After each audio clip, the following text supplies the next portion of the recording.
Finally UPSC CSE 2026 का notification जारी कर दिया गया है। जी हाँ, जिसका हमको इंतज़ार था कि 24 मई को होने वाले यूपीएससी एग्ज़ाम का नोटिफिकेशन कब आएगा, वो अब फाइनली जारी कर दिया गया है। आज दोपहर में 4 तारीख को ये जारी हुआ है, यानी कि फॉर्म फिलअप का जो प्रोसेस है वो आज से शुरू हो गया है। लेकिन याद रखिएगा, लास्ट डेट केवल 24 फरवरी 2026 शाम 6 बजे तक है। तो जितने भी लोगों को 24 मई वाले पेपर में बैठना है वो इसका फॉर्म जल्दी से जल्दी फिलअप कर लें। इस फॉर्म में थोड़ा सा टाइम लग सकता है अगर आपने यूआरएन अभी तक कंप्लीट नहीं किया है।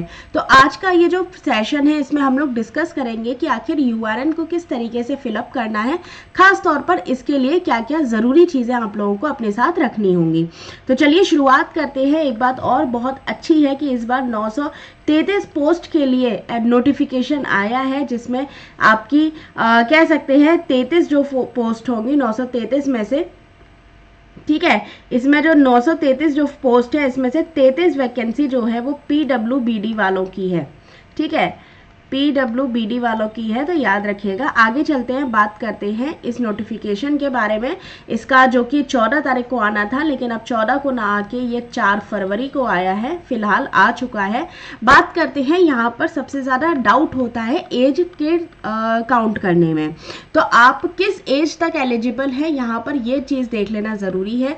तो जो एज क्राइटेरिया देखा जाता है वो आपके जन्म का 1 अगस्त 2005 के अगर बाद हुआ है तो आप एलिजिबल नहीं होंगे। यहाँ पर अगर आप जनरल कैटेगरी से संबंध रखते हैं तो आपकी काउंट होगी एज 1 से 32 साल, 21 से 32 साल, और इसमें आपकी एज काउंट होगी 2 अगस्त 1994 से 1 अगस्त 2005 तक। यानी कि अगर आप 1994 से पहले पैदा हुए हैं तो आप यहाँ फॉर्म नहीं भर सकते हैं, 2005 के बाद पैदा हुए हैं तो भी फॉर्म नहीं भर सकते हैं। इसके अलावा अगर हम ओबीसी कैंडिडेट की बात करते हैं तो इन्हें 3 साल का रिलैक्सेशन मिलेगा। SC ST कैंडिडेट की बात करते हैं तो यहाँ पर 5 साल का रिलैक्सेशन है, और पीडब्ल्यूबीडी वालों के लिए 10 साल का रिलैक्सेशन है। यानी कि 1994 से 3 साल पहले ओबीसी वाले, 1994 से 5 साल पहले SC ST वाले, और 1994 से 10 साल पहले पीडब्ल्यूडी वाले फॉर्म अपना भर सकते हैं। आगे चलते हैं, रिजर्वेशन सर्टिफिकेट अगर आप लेना चाहते हैं, जैसे EWS सर्टिफिकेट आपको लगाना हो, या OBC का सर्टिफिकेट लगाना हो, NCL का सर्टिफिकेट लगाना हो, तो आप पुराने सर्टिफिकेट यहाँ पर वैलिड नहीं होंगे। आपके वही सर्टिफिकेट वैलिड होंगे जो कि 1 अप्रैल 2025 के बाद बने होंगे। तो इसीलिए सर्टिफिकेशन को याद रखिएगा, अभी भी आप लोगों को सिर्फ लेटेस्ट सर्टिफिकेट लगाना है, अदरवाइज आपका फॉर्म जो होगा वो इनवैलिड करार कर दिया जाएगा। फाइनेंशियल ईयर भी यहाँ पर देख लीजिए, 22-23, 23-24 और 24-25 को यहाँ पर ध्यान में रखना है। पुराना सर्टिफिकेट अगर आपने जमा कर दिया है तो आप अपनी कैटेगरी का हवाला नहीं दे सकते हैं, आपको जनरल कैटेगरी में काउंट किया जाएगा। ये बात विशेष तौर पे आपको याद रखनी है। आगे चलेंगे, यहाँ पर थोड़ा सा अगर अटेम्प्ट्स की बात करते हैं तो SC ST कैंडिडेट्स के लिए अनलिमिटेड अटेम्प्ट्स हैं। OBC और PWBD वालों हैं तो उनके लिए 9 अटेम्प्ट्स हैं, और अगर आप जनरल से आते हैं तो 6 अटेम्प्ट्स आपके लिए यहाँ पर देखे जाते हैं। सबसे बड़ी बात चीज़ होती है कि यहाँ पर कुछ एक डाउट रहता है, उसे रियलिटी से भर देना हमें ज़रूरी होगा। देखिए, जब भी हम फॉर्म भर देते हैं, फॉर्म भरने के बाद अगर आपको ये लगता है कि फॉर्म से ही आपका अटेम्प्ट काउंट होने लग जाता है तो ये गलत है।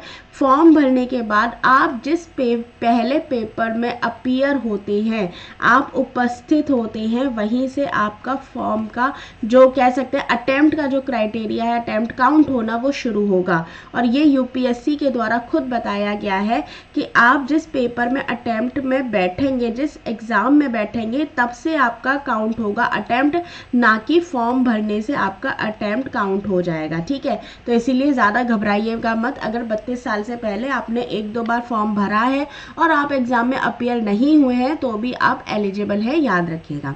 आगे चलते हैं, बात करते हैं यहाँ पर वन टाइम रजिस्ट्रेशन और यूनिवर्सल रजिस्ट्रेशन नंबर की। तो जिन भी स्टूडेंट के पास पहले से OTR है, जो वन टाइम रजिस्ट्रेशन के रूप में भरा गया था, यूपीएससी ने सभी से भरवाया था, उनका ऑटोमेटिकली URN नंबर में वो नंबर नंबर क्या हो जाएगा, कन्वर्ट हो जाएगा। लेकिन अगर किसी ने अभी तक वन टाइम रजिस्ट्रेशन भी नहीं कराया है, यूआरएन भी नहीं कराया है, तो उनके लिए ये कराना ज़रूरी है। याद रखिए, बिना इसके आपका यूपीएससी का फाइनल फॉर्म सबमिट नहीं होगा। यूआरएन एक तरीके से मास्टर की है आपके ऑल यूपीएससी एग्जाम्स के लिए। आगे चलते हैं, यहाँ पर यूआरएन का पोर्टफोलियो दे रखा है। आप यूपीएससी ऑनलाइन, ठीक है, .nic.in पर जाके फॉर्म भर सकते हैं। यहाँ पर आपको क्रिएट अकाउंट करना पड़ेगा, लॉगिन वगैरह, universal registration, common application for examination, ये सारा प्रोसेस होगा। यूआरएन का प्रोसेस लेंदी है, इसीलिए सभी के सभी जल्दी से जल्दी इसे फिलअप कर लीजिए, क्योंकि लास्ट डेट का अगर इंतज़ार करेंगे तो साइट बंद हो जाती है, या कह लीजिए कि वहाँ पर बर्डन ज़्यादा हो जाता है, तो आपको फॉर्म फिलअप करने में परेशानी आ सकती है। ठीक है, आगे चलते हैं। डॉक्यूमेंट क्या क्या चाहिए होंगे, तो आपको आधार कार्ड, 10th की marksheet, passport size photo, signature और कैटेगरी सर्टिफिकेट आपके लिए होना चाहिए। रजिस्ट्रेशन करना है तो आपको नाम, फादर का नाम, माता का नाम, डेट ऑफ बर्थ, सब कुछ 10th की मार्कशीट के हिसाब से होना चाहिए, तो पहले से ही आप इस बात को इंश्योर कर लें। ठीक है, अगर आपको नेम चेंज आपका हुआ है तो उसका सपोर्ट के लिए आपको गैजेट और नोटिफिकेशन आपको यहाँ पर दिखाना पड़ेगा। आगे चलते हैं, बात करते हैं शैक्षणिक योग्यता की। तो ठीक है, शैक्षिक योग्यता फाइल अपलोड की बात करते हैं, तो आपको पहले तो नॉर्मल ग्रेजुएशन होना चाहिए, सीधी सी बात है। उसके बाद आप क्या करेंगे, अपना बोर्ड सर्टिफिकेट पीडीएफ और इस तरीके से आप यहाँ पर डाउनलोड कर से यहाँ पर अपलोड कर सकते हैं। ठीक है, अगर यहाँ पर एक सवाल और खड़ा होता है कि क्या फाइनल ईयर स्टूडेंट अप्लाई कर सकते हैं, तो हाँ जी, कर सकते हैं, परेशान मत होइएगा। प्रीलिम स्टेज पर जो है वहाँ पर डिग्री के प्रूफ की ज़रूरत नहीं होती है, इसलिए आप अप्लाई कर सकते हैं। जब हम मेन स्टेज की बात करते हैं तो वहाँ पर आपको DAF यानी कि डॉक्यूमेंट आपके पास होना चाहिए। मेंस का फॉर्म भरने से पहले आपके पास प्रूफ या मार्कशीट डिग्री होनी अनिवार्य है।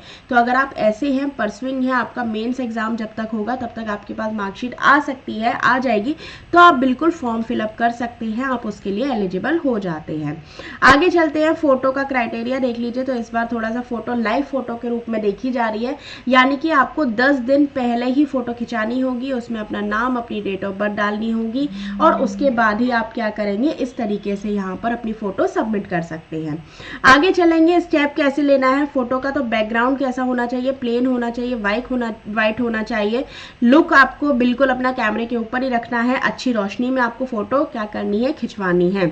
अब एग्जाम सिलेक्शन के लिए याद रखिएगा, एग्जाम जो आप ये CSE का फॉर्म जो भरेंगे, इसी में IAS, IPS, IFS, इन तीनों के फॉर्म आपके दिए जाते हैं। तो आपका जो सेंटर जो आपका होगा, जो भी सेंटर आप लेना चाहते हैं, उसके लिए यहाँ पर बहुत सारे सेंटर दिए गए हैं, जिसमें अगरतला है, आगरा है, बहुत सारे सेंटर्स हैं।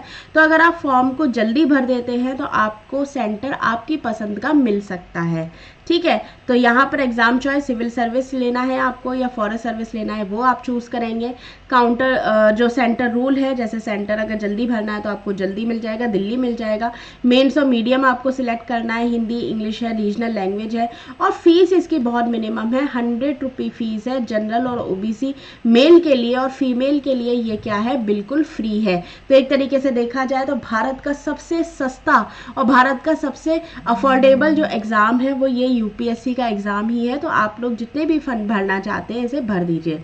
ठीक है, अगर किसी भी प्रकार की कोई प्रॉब्लम आती है तो आप याद रखिएगा, पेमेंट डिडक्ट अगर हो गया है, फेलियर दिखा रहा है, तो वेट करना है आपको। फोटो अपलोड रिजेक्ट दिखा रही है तो नेम, डेट, फोटो को इस साइज में डाल दीजिए, 20 और 300 KB के बीच में। ब्राउज़र इशू आ रहा है तो यूज़ लेटेस्ट क्रोम एड्स को आप यूज़ कर सकते हैं। मल्टीपल एप्लीकेशन सबमिट किया है तो only the application with high RID latest ही क्या होगी, वो एक्सेप्टेड होगी, याद रखिएगा। ठीक है, फाइनल सबमिशन अगर आपका हो गया है तो प्रीव्यू चेक कर लीजिए, सबमिट कंप्लीट ट्रांजैक्शन देख लीजिए, प्रिंट ज़रूर निकलवा लीजिएगा और URN को अपना सेव कर लीजिएगा। याद रखिएगा, आपकी सतर्कता ही आपकी पहली जीत है। तो बेस्ट ऑफ लक आप सभी को आपके 2026 के CSE एग्ज़ाम के लिए। ठीक है, चलिए इस सेशन को हम यहीं समाप्त करते हैं। आपको ये सेशन कैसा लगा बताइएगा। कोई भी समस्या हो, कोई भी डाउट हो तो आपके लिए कमेंट बॉक्स हमेशा के लिए खुला हुआ है। तो चलिए, आपका बहुत बहुत धन्यवाद तैयारी परीक्षा की में।